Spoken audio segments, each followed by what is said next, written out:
Cette semaine, nous vivons la 5e édition de l'école de printemps en management de la créativité, co-organisée par les Adicodes d'INCREA, Nord de France, et Hémisphère Design School de l'Institut catholique de Lille. Mosaïque est un événement international qui se décline aussi une fois par an à Lille depuis 5 ans.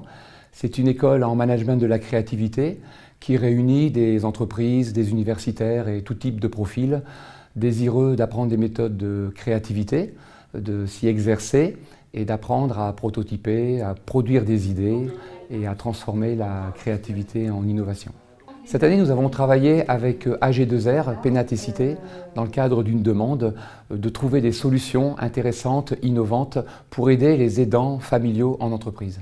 Pendant cette semaine de créativité, nous avons différentes étapes. Nous commençons d'abord par des étapes d'immersion, de sensibilisation au sujet.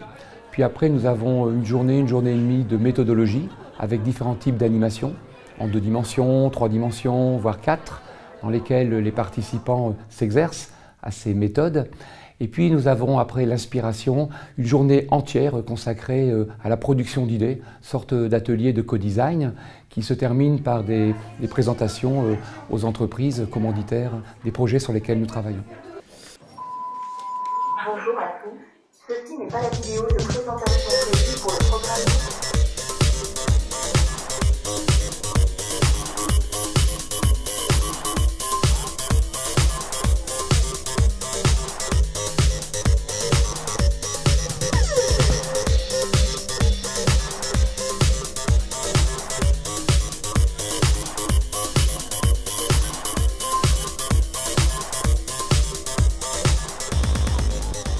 Je fais partie de l'équipe d'organisation, donc la conception du programme et de se questionner en amont sur quelle expérience et quelle proposition on a envie de faire aux participants.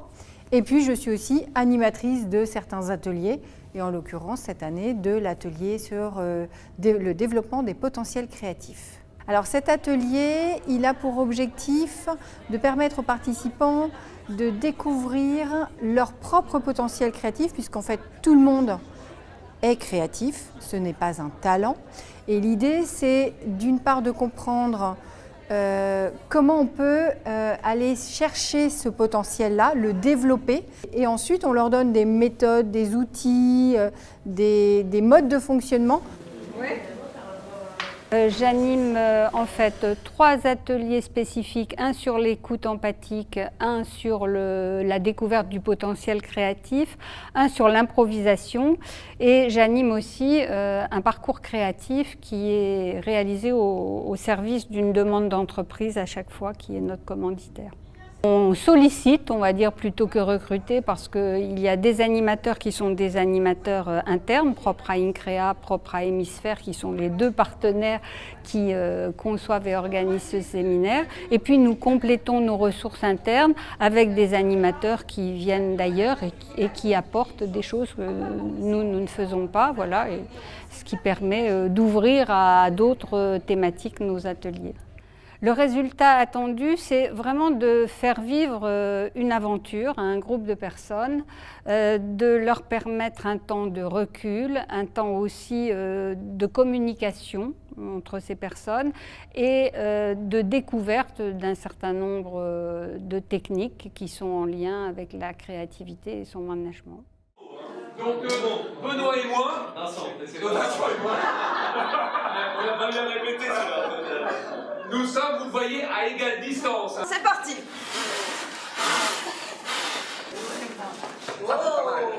Et moi les miens sont toujours meilleurs à l'entraînement. On est plusieurs animateurs et le but en fait c'est de pouvoir encadrer sur la semaine différents types de formations pour pouvoir aider à la créativité, pour pouvoir gagner aussi en confiance en soi pour les participants. Et le but en fait c'est de pouvoir trouver des solutions sur une thématique en bénéficiant des cerveaux de chacun, des idées de chacun, ce qu'on appelle l'intelligence collective.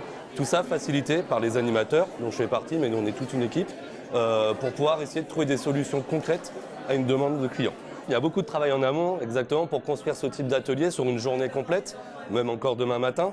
Donc en fait, on se réunit avec le client, on se réunit avec différents animateurs, facilitateurs, et on va construire un protocole qui va essayer de suivre les différentes étapes de la pensée créative. Donc d'abord l'observation, donc ils vont d'abord faire une phase d'imprégnation pour maîtriser le sujet, et ensuite on va les faire construire au fur et à mesure, produire, structurer les idées pour travailler sur les plus pertinentes qui seront après prototypées, testées, voire maquettées et pitchées demain. Et on va retenir les meilleures idées, AG2R et un jury, on va retenir les meilleures idées et les mettre en place sur les 6 mois qui arrivent. Donc c'est vraiment concret pour le coup. C'est vrai qu'il y a tout un contexte, les gens savent qu'ils viennent aussi sur une semaine pour travailler sur de la créativité, pour travailler sur différentes techniques de facilitation. Donc forcément on va leur faire un pas de côté ou changer de lunettes, et donc ils vont être confrontés à des choses qui peuvent paraître un peu folles au début. Donc pour le coup, en fait, c'est vrai que quand on va faire un atelier bouffon avec Massimo, où là, il faut se mettre un peu en mode j'oublie toute mon éducation, j'oublie tout ce qu'on m'a appris, et être grossier et pouvoir se lâcher. Au départ, ça peut choquer, mais on voit vite l'utilité, comment prendre confiance en soi, comment pouvoir se lâcher un peu, comment pouvoir évacuer certaines choses qui vont aider à la créativité derrière. La même chose quand on fait certains ateliers, en fait c'est pour créer aussi de la cohésion. Quand on parle du mouchoir, le but c'est aussi que tout le monde apprenne à se connaître et créer de la cohésion. C'est pour ça que ça se fait en début de semaine. Et ça va faciliter les échanges, par exemple pour aujourd'hui. Donc c'est super important, mais oui, ça demande de faire un pas de côté ou de changer un peu de lunettes. Il y en a, s'il y a des gens qui sont mal à l'aise, où tout se fait toujours en bienveillance, on explique les règles au début, voire on les co-construit. Mais s'il y a des gens qui sont mal à l'aise avec ça, c'est pour ça qu'on peut faire des choix d'ateliers. On accepte, c'est OK, et pour le coup, ils peuvent faire autre chose. Il y a de la place pour tout le monde.